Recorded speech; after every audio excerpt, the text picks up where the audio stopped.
MDG TV, une chaîne Went pour la cause de Christ. Mafuta Yasika, Mafuta Yasika, Mafuta Yasika.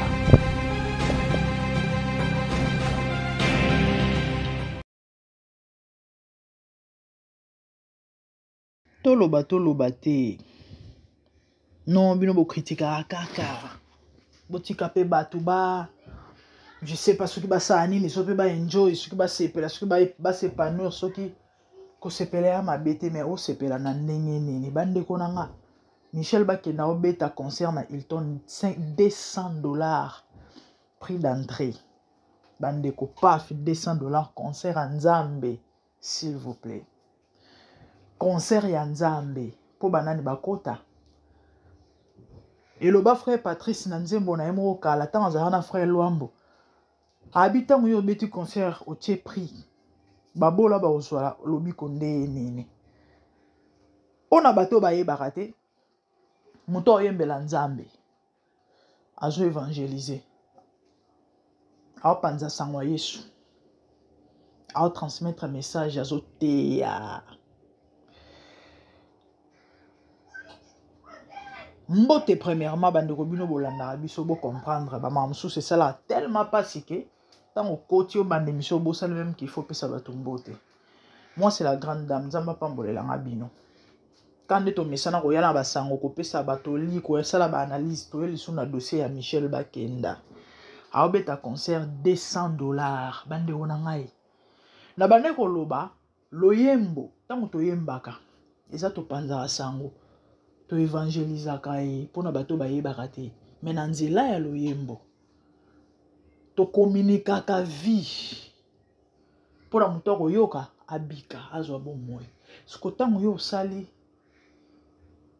quand olobi osabeta concert pour tia prix et puis prix yango combien exorbitant comme ça au salaire ya mutu salaire kutu au salaire eza salaire ya bato musu na Congo na fois 2 mais sous fois 3 basoda bazwa $80 na mois siko boye bisangai muto reçoit $200 wa pe pas que kota concert bo moni batu ba bebisi bonzambe bangoyo ba descenda ya Mike Kalambai bangoyo e ama wa mingi mambo zo pesa pasi etant ba payen ba olo bato olo bani foto kanga minoko to na les sokopia bangote e ama wa. Les amis, tant qu'on bandi ko commercialiser œuvre Nzambe, yeba ke côté virus, au côté fait étranger. Matthieu chapitre 10, botanga na ndako. Yesu abengi ba disciple.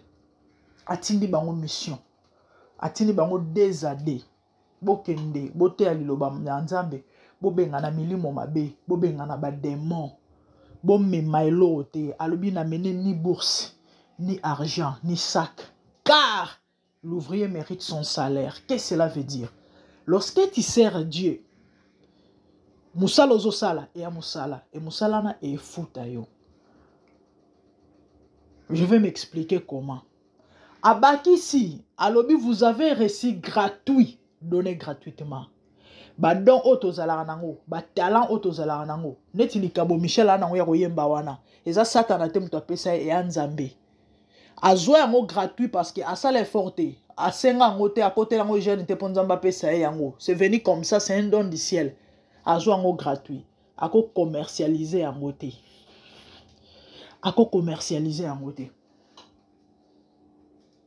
il faut appeler ça gratuit. Nga pona nga ba concert il faut beta ma gratuit pona nga bato ba futi saka concert na ba prix moko abordable. Basali mabete. Pourquoi? Parce que pour beta à organiser le qu'on attend monsieur sengai mbongo. Il faut qu'on soit bafle, il faut qu'on loue et l'eau qu'on songolo pakala, ça demande de l'argent. Tant monsieur faut qu'il louer en haut. Vous comprenez? So ana makokite, c'est tout à fait normal de soutenir. Mais nalikani sinanga na monaka malamu au sali programme to plan ou encore moto ko betisa yo, je sais pas. Beaucoup solo la bolobi na batuke non. Conseil est gratuit. Mais tu en as besoin de soutien à Bino. Bon, mais la vie sont bon parce que photo foot à Biloko. Moi, je crois qu'il y aura toujours des gens qui vont. Mais pas la moutou papa monique. Ok, tu as 2000 francs. Quand on va permettre à Bisso. Tout quoi ça, moussala. Et ça raisonnable. Même la mission de Zambé. Mais quoi qu'on taxer, quoi qu'on commercialiser, quoi qu'on exploiter bateau dans le niveau oyo. $200 bandeko. $200 na vie a passion na Congo. Obenga ngope banzembo ya Nzambe. Banzembo ya Nzambe. Bandeko ya mamingi ya pasi. Alobi vous avez reçu gratuit, donné gratuitement. Malheureusement lelo oyo bato baroma koteka ya koteka. Lilo banzambe koma ya koteka, eza bato bazote ya même ma. Boye ko sambela soki convention so yelo ni na suka nango. Yaka ko seme. Il y a $200, $100, $1000. Bon, c'est comme toi en côté. Moi, ça m'est déjà arrivé. Dans la convention, il fallait pas bon de la pour la première année. Et on a moi dans le bosso un bébé. Ah non, pas bon de la pour n'angai. Mais parce qu'on a 5 ans, on a pas bon de la pour la première année. À 100 livres. J'avais pas l'argent. Donc moi, na kende, ils ont quitté. Dites-moi un peu. Et là, quoi bon, on a l'icolo Nzamba sepeli. Nzamba sepeli na l'icolo. Bandeko ya mawamingi ya pasi. Eza pasi. Tango sa musala Nzambe. Nzamba ofuta yo. Bomoni ba deningonde, ba couple bouloba et les autres. Tango ba baneko servir Nzambe. À l'époque na batango wana so botuni ba ngomba oyebisa bino. Ils recevaient aussi des dons venant de na ba bato ebele. C'est comme ça Dieu fonctionne. Omoni quand tu sers Dieu na motema no mobimbe. Peu importe l'obstacle. Oh, te batu bakabarate. Oh, te non. Nzamba aussi m'a mette ma batu. Na bete venu le solo ya papa de Ningonde. De Ningonde atinda ba nyonso na États-Unis. Ezalaka azwaka basalaka je crois ezalaka babengone. On dirait producteur mo muto salaka ye bon. Bakabela ka ba visa, ba pesa ka ba visa soki combien de visa. Bana nyonso atinda ba on États-Unis. Abimisa imbongo te asaki forte. C'est ça Dieu. Tant on sait la Nzambe Dieu va te payer na bandenge belé. Eza na bato babondela po na bato.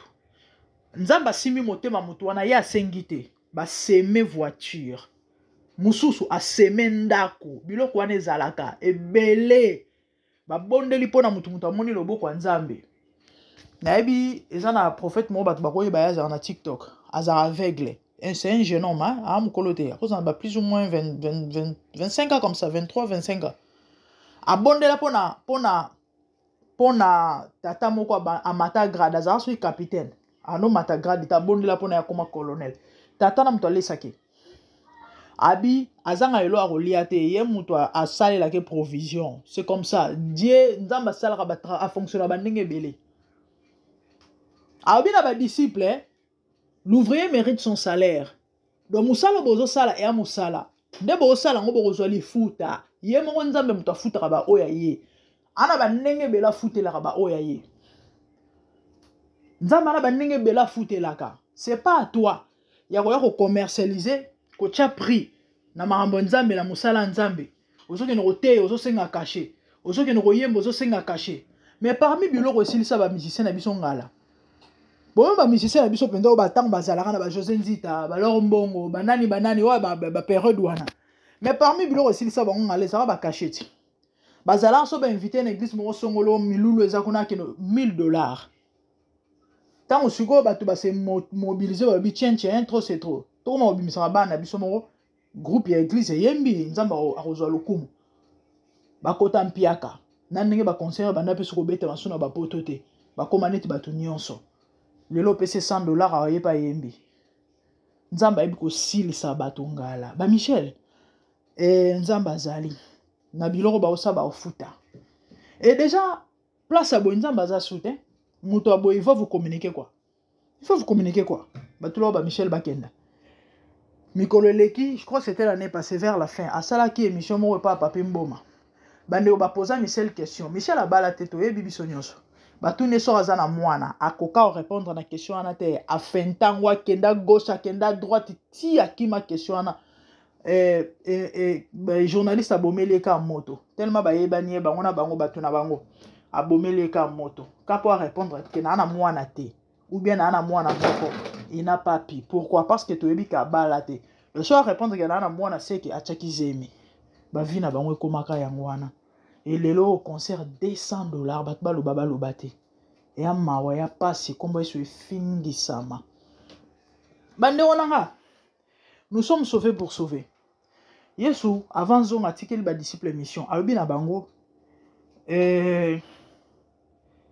bate aliloba et puis ba baptiser bato moto akondima abika arobika wa ondima neta obika na été bazwa mission moko tozwa mission parce que mon nyonso animele so aza disciple.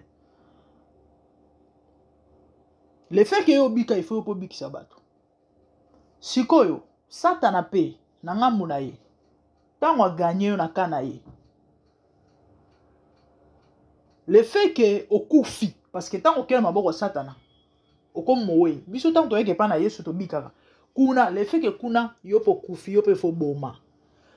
Basala Satana mission na bango ezalaka. Ndenge ya koboma ba âme ya okangela bato porta lola et moko ya ba voix ya ba façon ya ba forme o bato ba okangela bato porta lola eza ba scandale ya ngomoni bible zoloba bato basala ba scandale fo bo kima bango bon mona réseaux sociaux ziki nini songola salibo nini Mike azongisibo nini basala diable pourquoi parce que tant bino bozoka et endurcir mitema na bino pa ya nkoloba on a sambela raté mais na banga mobeko l'état na simba mwasi ya moto te siko so passer ola la mwasi ya moto ngana ke église ko sani malamu na vana ndako avandi na palais bi mère ilanga whisky wana bien chicha le to fuku na milinga vie continue dia le diable est content pour le lo soki soyez moto wana okete c'est ça la mission et on monita to ça ba émission oh c'est pas parce qu'on est parfait mais avec l'aide du Saint-Esprit to bunda to atteindre perfection na nzoto boza eza impossible oui mais tant que là ta corps incorruptible bible zoloba to atteindre perfection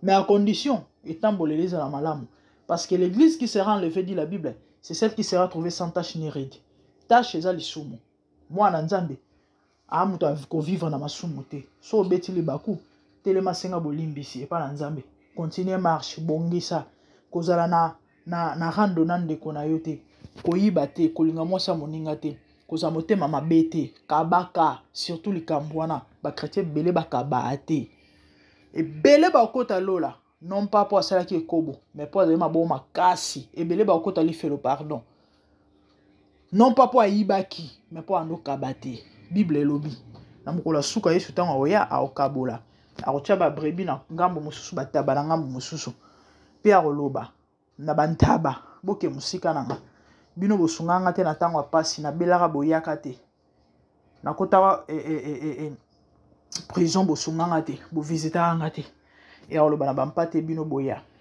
bino tango nazali na pasi boyaka et ba retourna mais tango niniozali na pasi to alobi non à chaque fois que vous faisiez ça l'un na moko ya ba plus petit oyo donc ba malheureux ba rejeté ba délaissé ba toi passer c'est moi que vous le faisiez parce que l'homme est créé à l'image de Dieu. Lorsque tu fais du bien à ton semblable, c'est à Dieu que tu le fais. Il y a une Bible qui se détourner na semblable na yote. Maman, papa, mon mutu na pas si sunga. Bongi sa, bisiko ozali luka kimia, ko ozala ipanza makitate. C'est ça la religion pire, batu baye barate. Ezako kende église mikonyo sote, ko ganga makelele, ko yemba mungo kitoko, non c'est pas ça. Le cœur, il faut ezala malamu. Batoyo bako fingi sa kombo Yesu. Nzambe que Dieu nous aide. Que le Seigneur nous aide. Ba mambo zo pesa pasi hein. Soto lo belango c'est avec peine. Na mitema. Pourquoi? Parce que kombo Nzambe eza sali.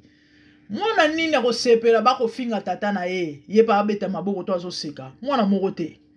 Donc tant que kombo eso finga ba passer ba aventurer ba église magablo. Ba mama pamba bota ba mambo yo le kalelo to komana ba prophète na ba passer ba pedula bino bosu bomona siko muto ayebi makomi ayebi kete ane pasteur te aza faux ala tinde kombo mais bato yo bana bango ba païen ba osangisa bato nyonso na saki moko babengi mama nzambe ba aventure mama nzambe ya ba aventure te ba aventure nde baza o ba se déguiser balati image to pe kombo ya Yesu pona ko fingisa royaume nzambe et puis pona ko dépeupler royaume nzambe pona ko pengwisa ba âme pona ko silisa boyambi ya bato yango mwana nzambe yo mona makambo oyo Bible zoloba lenda lisu makasi parce que ezo annoncer ba signe ezo lakisa que effectivement Yesu rozonga ezo lakisa effectivement enlèvement ko salema ezo lakisa effectivement après liwa bomo ezali kolemba te koza décourager te koza déciter parce qu'on dimela moto te mon dimela Yesu on a appelé disciple de Jésus-Christ et non des hommes kopengwa te pona pasteur parce que pasteur a moto lobi a obongisa na nzambe okama mokola suko monya koti otikali soki Yesu sumuka parce qu'il y a des maîtres na yo mais soki azana li sumuté tu as tout intérêt de te conserver pire bota bato mambazo sala concert $200 sia ata nazangi mamba osela mbongo neva na kota te nasomba de saki te ya loso na soki ya nini na yetika na orphelina na mais na nzambe pa kosepela na ngate so na koti concert abwe na bimisi $200 bondi melanga nzambe na likolo kosilika ke ba pete na kanda ta mso okanga même finance mais $200 na concert ya makambu nini $200 ya mbongo belé $200 ya mbongo belé une affaire ya 165 ou 170 livres sterling à peu près 180 €. Bande on a mbongo passe ya poto na mbongo malili ya poto na ba misalo biso to kenda biso ba misuso yo ya ba temps plein te kasi wana mbongo soki soki ya 2 semaines soki ya une semaine na ndambo soki ya une semaine soki ya une semaine na ndambo oko telemi na cuisine pendant 3 heures du temps soki et après na fait un mois bakangisi le soki moi combien ba pesio na bimisi ga descend na futa concert Michel Bakenda après na suka concert on a vini concert déjà ba futa mbongo et puis ba somme exorbitant boy na ozwa nini na obima kuna na silo biko ka molimo bikobo ba kobambanga kuna o molimo ba sex tap nde ba kobambanga kuna bande onange ya mawa ya pasi toloba te maramba boy maramba boy komona modèle ba Michel bayela na maramba nzambe ondima te kakokoma boy yango na oloba na bandeko soko bi frère moko il est dans les vrais eza ba pasteur o ba église bokenda tu connais un pasteur il est dans les vrais toza bato apa moi ba faiblesse toza na biso nyonso netinga ya koloba mingi ya kochokola ya moko to na biso bato ezalaka mais oyebi que non moto aza authentique prenez le temps de prier pour la personne parce qu'aza visé surtout bato yo baza ba public Michel tanga bandi abandaka penza na nzambe abandaka bien lelo Michel azapi bakoma bato oyembela bato Sylvie oza lokola repas balambi na lola atabino moko vraiment en quoi ça concerne Dieu en quoi ça concerne Dieu en quoi ça concerne Dieu or toi censé glorifier Nzambe et à mingi ya pasi babilora boy les amis to bondela pona bato to yebi ba osalela Nzambe et puis bana bosolo parce que Satan a visé bango ba Michel ba yemba ngamu na uta na zamba nga boye buta lelo ba Michel ne bakomi asukwa mi azuma mbongo azu jeep akomo simba mo ba 20000 asalara nzembo ya danse ba millionnaire abeda shwa kabela soki $50,000 abi 50,000 ya muninga na hote asala nzembo ba danse soki ya ba millionnaire soki ya nini c'est compliqué lelo ba koma bato ba sex tap et puis eloko mususu ba fréquentation Bible zo ba mauvaise compagnie les mauvaises compagnies corrompent les bonnes mœurs ba Michel ba baby likolo ba fréquentation entourage bato bango banda kolanda bato ba chéri tango ya otala bato babanda masolo avant biso oboyende apeso na jesani biso sto kotaka na mulongo yango bomoni lelo mambo to kobika yo to komona nzamba batela biso epesi pasi pe mawa sikoyo ya mabe ezaka ke bazala so asi atengami boy esili esili ebelete bazonga ata bolobi nalana Michel na mission mona papi mboma alobi effectivement ye koyemba eza gagne peine na ye ya ona aloba na mutu moko wana talent wana grâce wana likabo ya koyemba ya koteya tangu okomisi yango métier yeba ko bebisi makambo. On ne sert pas Dieu pour l'argent. To serva nzambe te poto nginda to zo ba milliard non. To serva nzambe en signe en guise à reconnaissance pour na bola mo sala biso opesa biso bomoy. Ozaki na mokili nzamba bikisi yo alongolio apesi yo vie parce que ozaki muto ozaki destiné au keli felo. Siko ya azui yo apesi yo bomoy. En guise à reconnaissance tu dois le servir. Ah oui. Na primo côté. Na primo côté. Ye moko yebi comment est-ce qu'on récompense yo na oyo zo sala parce que aza rémunérateur le mo futi et nzamba a futa koleka ba patron bandeko ya na batu ba ya tina kwandi na mamba nzambe o melelo ba quelque part boyebi ke bali frère wa yemba rabeta ba shita za boata makasi boya mulai ike fi un ami à moi to bando solo la penda o beta bakati actuellement il est en Allemagne. Bino webi ka mokili ngo ndenge ezalaka tala moto uti na ba vie moko boye amoni clair sika ba voyage ka ba liboso wana après avant na poto bon yana ope mabete za shwa na ye ba ike ba uti na ba vie moko oyo na landa témoignage ne alobi témoignage wana za partout na ba YouTube alobi ngana zaki ba jara bato yo ya mobile o atoche mo silito mo sa olingate batalika forma mutu okali omona on est libabe yango mo mbalo ya talinga bien pour ko tsanga litoi mais lelo o ike ba koma welele na basi pour votre information basi ba koma welela ike basi ba welela ye ba ngomo bazoya ba olinga ye ya mama nzambe nzamba ko sukola mutu nzamba ko longola mutu na putulu kande bible zoloba alokola na putulu apesi valeur sikoyo ezali kama ozana confiance ya kotalela ye afutaka c'est un bon patron ba Michel au modèle ba wuti lelo ba koma ofuta ba concert $200 o eza ingratitude envers nzambe et a passé et a marqué Dieu nous aide na éviter à justifier en comment na makomi il va justifier ça comment na makomi et a passé eza vraiment mawa alors bango en pleine émission alobi que non ye eza métier eza gagne peine na ye d'autant au salon wa ebi que no kwanga na ifo uta wana alors bango na émission papa pingoma mboma ya omoni na pesi conseil andeko tango olingo servir nzambe to serva nzambe te poto zwa ya omoni ba passer belé lelo ba bungi nzela et belé lelo ba suna nzambe te à cause de ça molimo lo koso ba o servir po ba zwa po ba nginda po ba koma na ba mbongo déplace ma bezo kota. Les amis, que Dieu vous bénisse. Abonnez-vous massivement si MDG TV Mafuta ya Sika. Il y a beaucoup à dire mais bon. Ngongezate et nzamba zora le kumutolobi essentiel. Choix ezate bandi ko nanga moment to kata na rabo surtout so moni le wa pesi. Donc et c'est simbi église. Et simbi Yesu. To kata na kaboy. Vraiment sur tout isamagi libako limbisa. To akaba to mene à moins. Tout le carton éclairé, tout est allé vérité, la place publique. Merci. Abonnez-vous massivement, tout le monde aime la cima, des bonnes choses. Au revoir. Bye.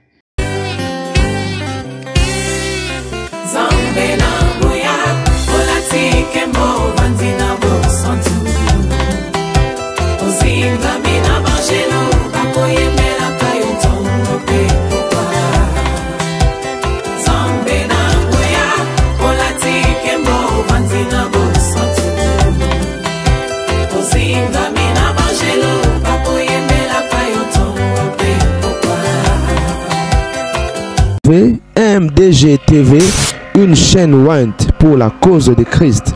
Mafuta ya Sika, Mafuta ya Sika, Mafuta ya Sika.